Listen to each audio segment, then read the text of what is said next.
Hi friends, and welcome to Crumbz from Gerard. Tomorrow we celebrate the Feast of All Saints Day, and so I thought of sharing with you today on the call to holiness. When we look through the Bible, all that we are told is how to live a holy life.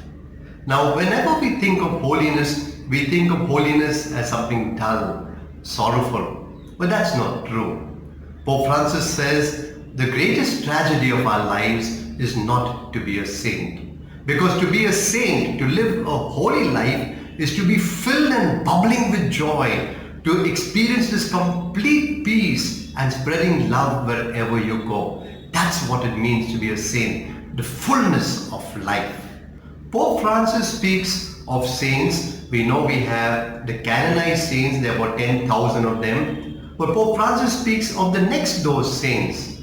And who are these saints? They will never be canonized. They may not be known by too many people also.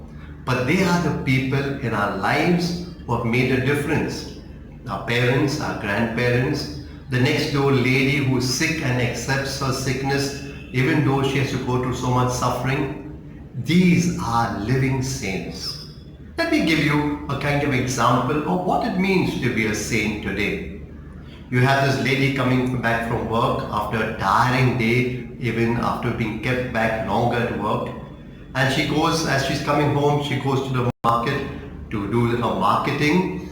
And at the market, she sees her friends all in a corner, good people, but she knows that they're standing there to gossip. So she just says hi and moves on and comes home. And there at the gate, she sees the watchman and says, "Hello Ramu, how's your son at home?" She knows his son is sick at home.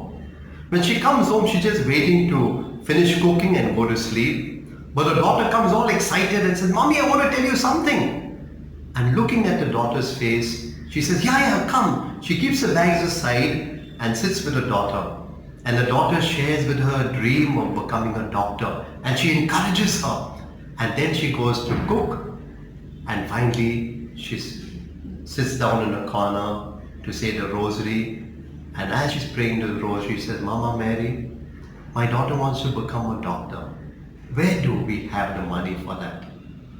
You help us." Now here you see a perfect example of a living saint.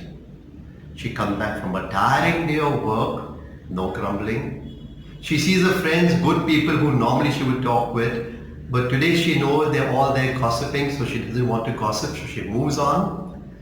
She comes home and sees the watchman. She greets him and calls him by name. She knows his name. And she even knows that his son is sick in the village, so she knows a little more about his life.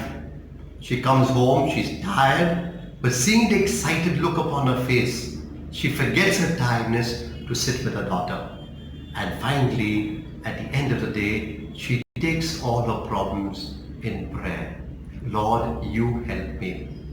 My dear friend, you are called to be that kind of saint, a living next door saint for yourself, but more so as a shining witness of what it means to live the fullness of life.